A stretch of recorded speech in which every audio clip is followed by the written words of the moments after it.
A School Story. Two men in a smoking room were talking of their private school days. "At our school," said A, "we had a ghost's footmark on the staircase." "What was it like?" "Oh, very unconvincing. Just the shape of a shoe with a square toe, if I remember right. The staircase was a stone one. I never heard any story about the thing. That seems odd when you come to think of it. Why didn't someone invent one, I wonder? You never can tell with little boys. They have a mythology of their own. There's a subject for you, by the way, the folklore of private schools. Yes, the crop is rather scanty, though. I imagine if you were to investigate the cycle of ghost stories, for instance, which the boys at private schools tell each other, they would all turn out to be highly compressed versions of stories out of books. Nowadays the Strand and Pearsons and so on would be extensively drawn upon. No doubt. They weren't born or thought of in my time. Let's see. I wonder if I can remember the staple ones that I was told. First there was the house with a room in which a series of people insisted on passing a night, and each of them in the morning was found kneeling in a corner and had just time to say, "I've seen it," and died. Wasn't that the house in Berkeley Square? I dare say it was. Then there was the man who heard a noise in the passage at night, opened his door, and saw someone crawling towards him on all fours with his eye hanging out on his cheek. There was besides, let me think. Yes, the room where a man was found dead in bed with a horseshoe mark on his forehead, and the floor under the bed was covered with marks of horseshoes also. I don't know why. Also there was the lady who, on locking her bedroom door in a strange house, heard a thin voice among the bed curtains say, "Now we're shut in for the night." None of those had any explanations or sequel. I wonder if they go on still, those stories. Oh, likely enough, with additions from the magazines, as I said. You never heard, did you, of a real ghost at a private school? I thought not. Nobody has that I ever came across. From the way in which you said that, I gather that you have. I really don't know, but this is what was in my mind. It happened at my private school 30-odd years ago, and I haven't any explanation of it.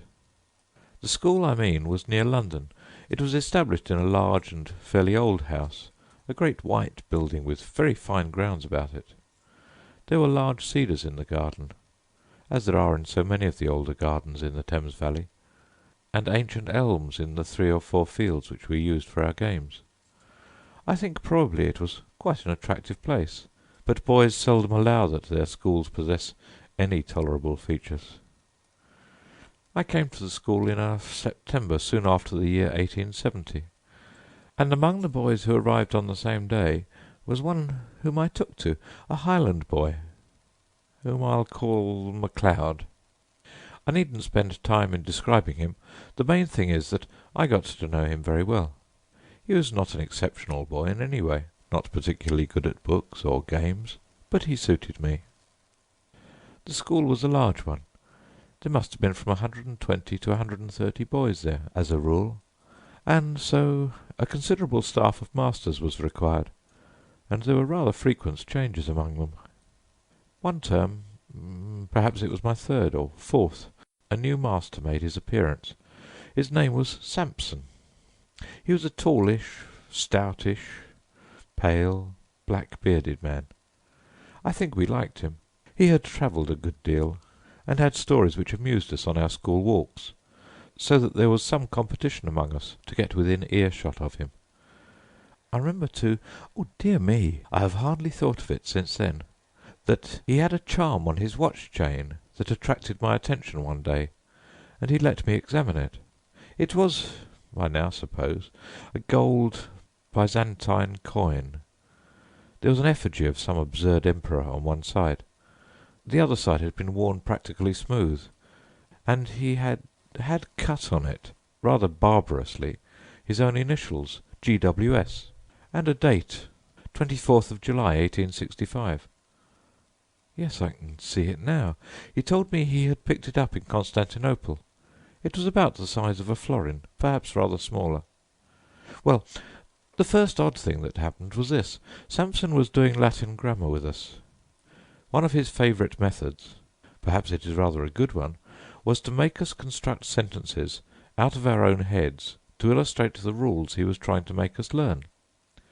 Of course that is a thing which gives a silly boy a chance of being impertinent. There are lots of school stories in which that happens. Or anyhow there might be. But Samson was too good a disciplinarian for us to think of trying that on with him. Now, on this occasion, he was telling us how to express remembering in Latin, and he ordered us each to make a sentence beginning in the verb memini, I remember. Well, most of us made up some ordinary sentence, such as I remember my father, or he remembers his book, or something equally uninteresting, and I dare say a good many put down memino librum meum, and so forth. But the boy I mentioned, MacLeod, was evidently thinking of something more elaborate than that. The rest of us wanted to have our sentences passed, and get on to something else, so some kicked him under the desk, and I, who was next to him, poked him and whispered to him to look sharp. But he didn't seem to attend. I looked at his paper, and saw that he had put down nothing at all.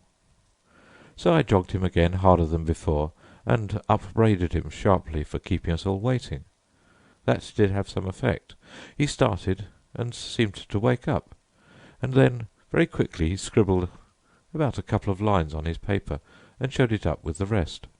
As it was the last, or nearly the last, to come in, and as Samson had a good deal to say to the boys who had written Memeniscimus Patri Meo, and the rest of it, it turned out that the clock struck 12 before he had got to MacLeod, and MacLeod had to wait afterwards to have his sentence corrected. There was nothing much going on outside when I got out, so I waited for him to come. He came very slowly when he did arrive, and I guessed there had been some sort of trouble. "Well," I said, "what did you get?" "Oh, I don't know," said MacLeod. "Nothing much, but I think Samson's rather sick with me." "Why? Did you show him up some rot?" "No fear," he said. "It was all right as far as I could see. It was like this. Memento, that's right enough for remember, and it takes a genitive. Memento putei interquatur taxos." "What silly rot," I said. "What made you shove that down? What does it mean?" "That's the funny part," said MacLeod. "I'm not quite sure what it does mean. All I know is it just came into my head, and I corked it down.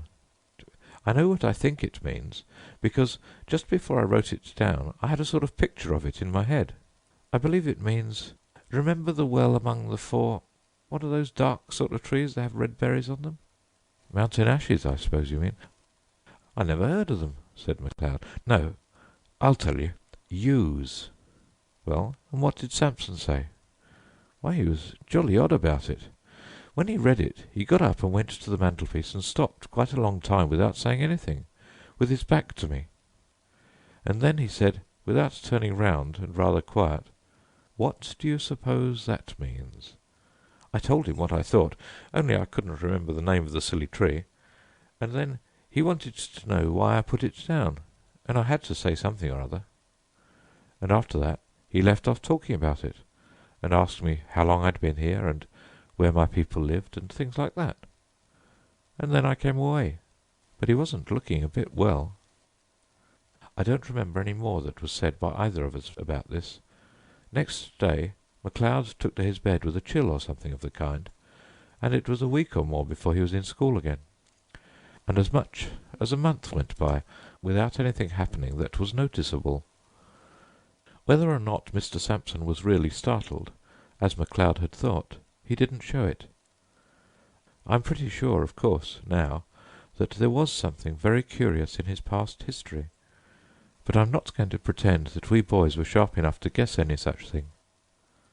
There was one other incident of the same kind as the last which I told you.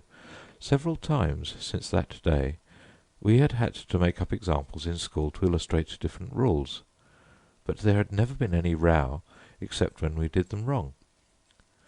At last there came a day when we were going through those dismal things which people call conditional sentences, and we were told to make a conditional sentence expressing a future consequence. We did it, right or wrong, and showed up our bits of paper, and Samson began looking through them. All at once he got up, made some odd sort of noise in his throat, and rushed out by a door that was just by his desk. We sat there for a minute or two, and then, I suppose it was incorrect, but we went up, I and one or two others, to look at the papers on his desk. Of course, I thought someone must have put down some nonsense or other, and Samson had gone off to report him. All the same, I noticed that he hadn't taken any of the papers with him when he ran out. Well, the top paper on the desk was written in red ink, which no one used, and it wasn't in anyone's hand who was in the class.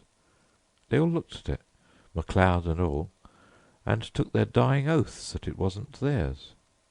Then I thought of counting the bits of paper, and of this I made quite certain, that there were 17 bits of paper on the desk, and 16 boys in the form. Well, I bagged the extra paper and kept it, and I believe I have it now. And now you will want to know what was written on it. It was simple enough, and harmless enough, I should have said. Si tu non veneris ad me, ego veniam ad te, which means, I suppose, if you don't come to me, I'll come to you. Could you show me the paper? Interrupted the listener. Yes, I could, but there's another odd thing about it. That same afternoon I took it out of my locker. I know for certain it was the same bit, for I made a finger mark on it, and no single trace of writing of any kind was there on it. I kept it, as I said, and since that time I've tried various experiments to see whether sympathetic ink had been used, but absolutely without result. So much for that. After about half an hour, Samson looked in again, said that he had felt very unwell, and told us we might go. He came rather gingerly to his desk and gave just one look at the uppermost paper, and I suppose he thought he must have been dreaming. Anyhow, he asked no questions.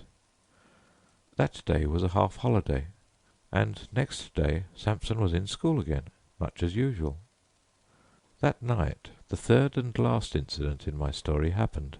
We, MacLeod and I, slept in a dormitory at right angles to the main building. Samson slept in the main building, on the first floor. There was a very bright full moon. At an hour, which I can't tell exactly, but some time between 1 and 2, I was woken up by somebody shaking me. It was MacLeod, and a nice state of mind he seemed to be in. "Come," he said. "Come, there's a burglar getting in through Samson's window." As soon as I could speak, I said, "Well, why not call out and wake everyone up?" "No, no," he said, "I'm not sure who it is. Don't make a row. Come and look." Naturally I came and looked, and naturally there was no one there. I was cross enough, and should have called MacLeod plenty of names. Only I couldn't tell why. It seemed to me that there was something wrong, something that made me very glad I wasn't alone to face it. We were still at the window looking out, and as soon as I could, I asked him what he had heard or seen. "I didn't hear anything at all," he said, "but about 5 minutes before I woke you, I found myself looking out of this window here, and there was a man sitting or kneeling on Samson's window-sill and looking in, and I thought he was beckoning." "What sort of man?" MacLeod wriggled. "I don't know," he said, "but I can tell you one thing. He was beastly thin, and he looked as if he was wet all over, and," he said, looking round and whispering, as if he hardly liked to hear himself, "I'm not at all sure that he was alive." We went on talking in whispers some time longer, and eventually crept back to bed. No one else in the room woke or stirred the whole time. I believe we did sleep a bit afterwards, but we were very cheap next day. And next day Mr. Samson was gone, not to be found, and I believe no trace of him has ever come to light since. In thinking it over, one of the oddest things about it all has seemed to me to be the fact that neither MacLeod nor I ever mentioned what we had seen to any third person whatever. Of course, no questions were asked on the subject, and if they had been, I'm inclined to believe that we could not have made any answer. We seemed unable to speak about it. "That is my story," said the narrator. "The only approach to a ghost story connected with a school that I know. But still, I think, an approach to such a thing. The sequel to this may perhaps be reckoned highly conventional, but a sequel there is, and so it must be produced. There had been more than one listener to the story, and in the latter part of that same year, or of the next, one such listener was staying at a country house in Ireland. One evening his host was turning over a drawerful of odds and ends in the smoking room. Suddenly he put his hand upon a little box. "Now," he said, "you know about old things. Tell me what that is." My friend opened the little box and found in it a thin gold chain with an object attached to it.